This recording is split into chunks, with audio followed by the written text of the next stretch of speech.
मौसम विभाग के अनुसार प्रदेश में 1 और 2 दिसंबर से शीतलहर चलना शुरू हो जाएगी। आगरा, अलीगढ़, कानपुर, मेरठ, लखनऊ, वाराणसी और बुलंदशहर समेत उत्तरी पूर्वी इलाकों में हल्की बारिश होने की संभावना है।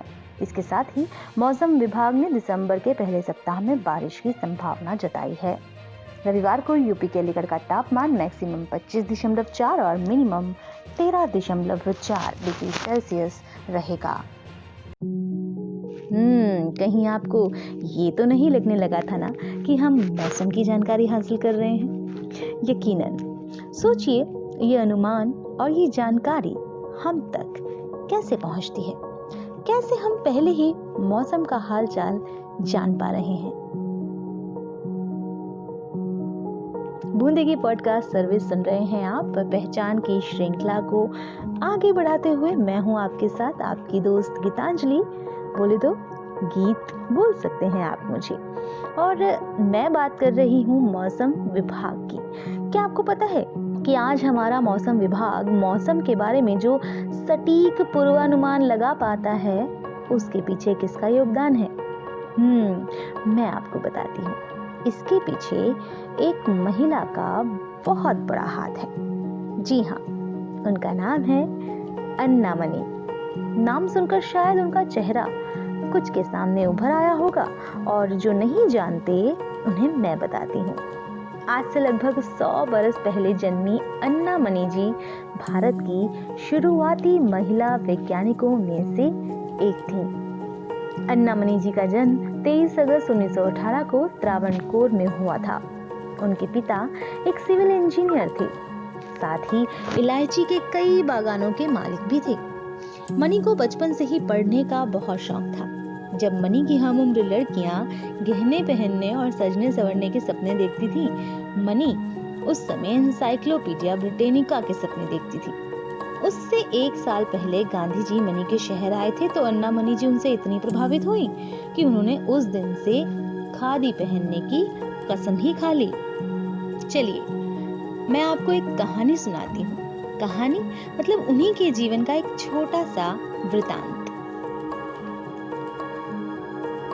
Happy birthday to you, happy birthday to you. Anna Mani ने अपने जन्मदिन के केक पर लगी हुई 8 मोमबत्तियां फूंक मारकर बुझा दी। जन्मदिन मुबारक हो अन्ना, उसके भाई बहन चिल्लाए।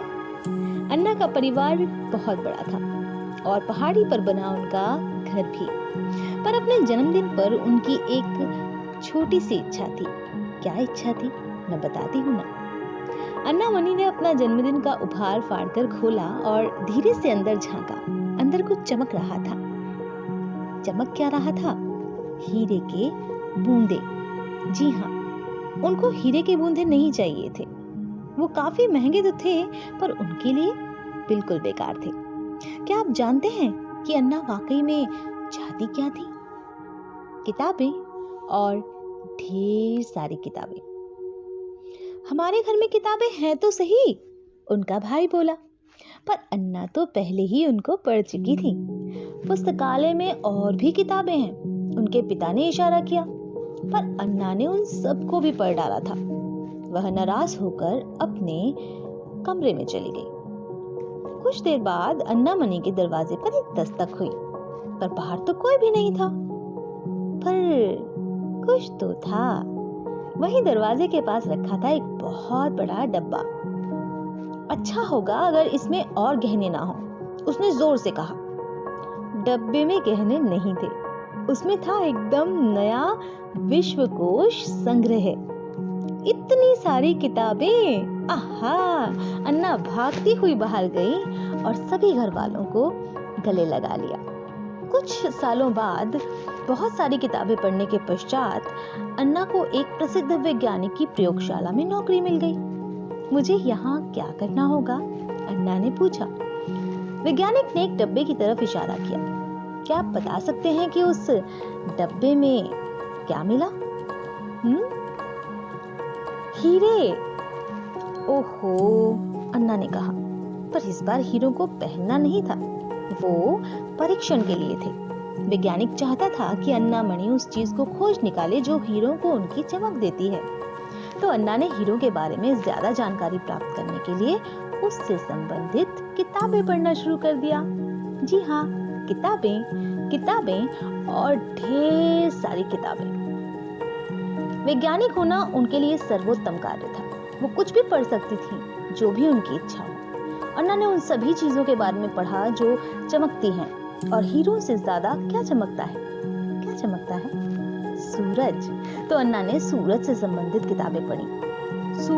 सूर्य की किरणें और मौसम। किताबें और ढेर सारी किताबें। अन्ना ने हजारों प्रयोग किए। उसने बहुत सारे ऐसे उपकरण बनाए जिनसे हम किसी भी जगह के मौसम की जानकारी प्राप्त कर सकते हैं। मुंबई में कितनी गर्मी है, अन्ना ने उसे नापने का एक उपकरण बनाया। चेन्नई में कितनी हवा चल रही है, अन्ना ने इसके लिए भी एक उपकरण बनाया। उसके सबसे खास उपकरण को बनाने में बहुत महीने लगे। ये एक खास तरीके का गुब्बारा है जिसे ओजोन सॉन्ड कहते हैं। इस गुब्बारे से एक छोटा सा यंत्र जुड़ा होता है जो हवा में पाई जाने वाली ओजोन गैस को नापता है। यह गुब्बारा काफी ऊंचाई तक उड़ सकता है। वो देखो, वो उड़ रहा है अन्ना मणि का ओजोन सॉन्ड। जरा अनुमान लगाइए कि अन्ना मणि ने कुल मिलाकर कितने उपकरण बनाए। मैं बताती हूँ, करीबन 100 मौसमी उपकरण। उसका अपना एक संयंत्र भी था जिसमें ये सारे उपकरण बनाए गए। ऐसा लगता था मानो वो कुछ भी बना सकती थी। अन्ना मणि देश की सबसे प्रखर मौसम वैज्ञानिकों में से एक बन गई। यहाँ तक कि जब वह बुजुर्ग और अधिक विख्यात भी हो गई, तब भी उनके खास मित्र नहीं बदले। उसके असली दोस्त वही रहे, किताबें और ढेर सारी किताबें। कला अनुसार अन्ना मणि जी का जीवन परिचय मैं आपको थोड़ा सा और बताना चाहती हूँ। 23 अगस्त 1918 में अन्ना मणि जी का जन्म पीरमेडु, केरल में हुआ। 1940 में उन्हें बेंगलुरु स्थित सीवी रमन की प्रयोगशाला में कार्य करने हेतु छात्रवृत्ति मिली।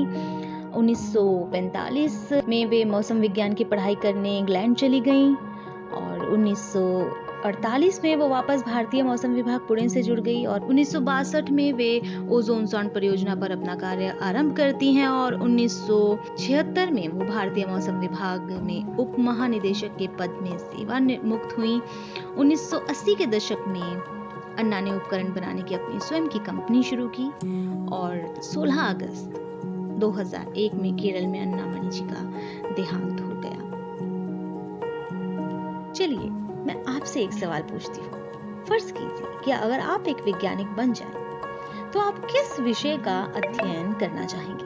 बताइएगा जरूर। या फिर आपने भी ऐसी कोई अलग पहचान बनाई हो, या आपको लोग आपके नाम से, आपके काम से पहचानते हो, तो वो भी हमसे साझा कीजिए। हमारे साथ हमारी ईमेल आईडी पर मेल करके हमें बहुत खुशी होगी, क्योंकि कहते हैं जब तक हमें हमारी कमियां ना पता लगें, तब तक हम अपने अंदर निखार नहीं ला सकते। तो हमें आपके मेल्स का इंतजार हमेशा रहता है। पहचान का सिलसिला यूं ही जारी रहेगा। सुनते रहिए हमारी बूंदेगी पॉडकास्ट सर्विस। फिलहाल के लिए गीतांजलि आपसे इजाजत चाहती है। फिर मिलेंगे एक नए एपिसोड के साथ। हर दिन कुछ नया जानने के लिए जुड़े रहिए बूंदेगी पॉडकास्ट सर्विस के साथ। तब तक के लिए नमस्कार।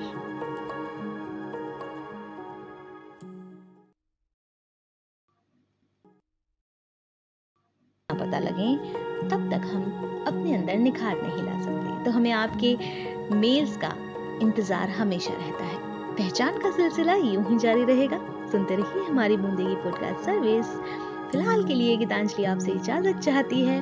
फिर मिलेंगे एक नए एपिसोड के साथ। हर दिन कुछ नया जानने के लिए जुड़े रहिए बूंदेगी पॉडकास्ट सर्विस के साथ। तब तक के लिए नमस्कार।